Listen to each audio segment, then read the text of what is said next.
ज्या घरात देवाची पूजा होत नाही त्या घरात या अशुभ गोष्टी घडायला सुरुवात होते. ज्या घरात देवांची पूजा कसलीच होत नाही, जिथे विश्वास नसतो, तिथे लगेच काही वाईट घडतं असं नाही.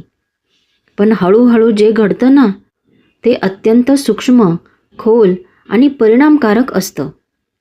हे बाहेरून दिसत नाही, पण मन, विचार आणि वातावरणावर याचा नक्कीच परिणाम होतो.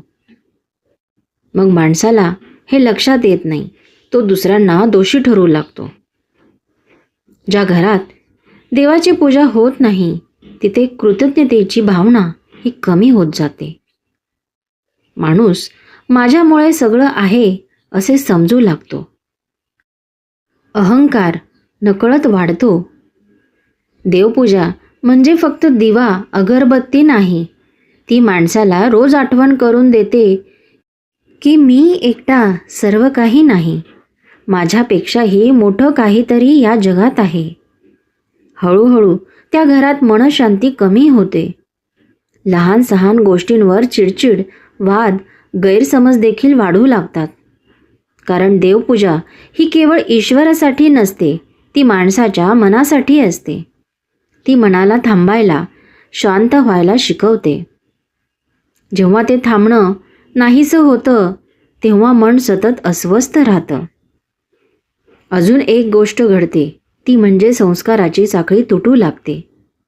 मुलं पाहतात की घरात देव, प्रार्थना, नम्रता याला महत्त्व नाही. मग त्यांच्या मनातही श्रद्धेऐवजी केवळ तर्क, स्वार्थ आणि स्पर्धा वाढते. श्रद्धा नसली की माणूस कोरडा होतो. यशस्वी असू शकतो, पण आतून तो पूर्णपणे रिकामा असतो. देवपूजा नसलेल्या घरात आधाराचं केंद्र राहतच नाही. संकट आलं की देव आहे हा धीर नसतो त्याच्या पाठीमागे. मग माणूस एकटा पडतो. भीती, नैराश्य, ताण यांना सामोरे जावे लागतं.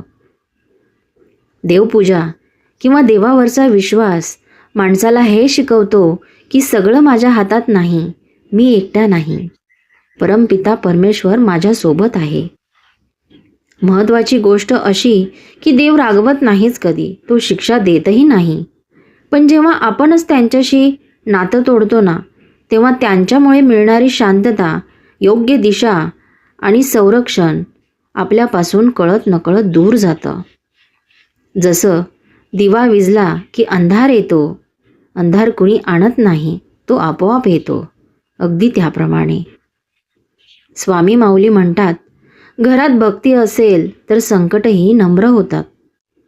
म्हणून पूजा मोठी असावी असं नाही, पण एक दिवा, एक नामस्मरण, 2 शब्दाची प्रार्थना, पण ती नियमित आणि अगदी मनापासून असावी.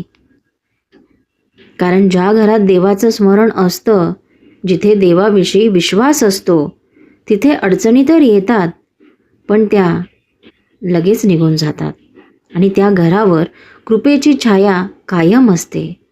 नेहमी मार्ग देव ओपन करत असतो. जय श्री स्वामी समर्थ.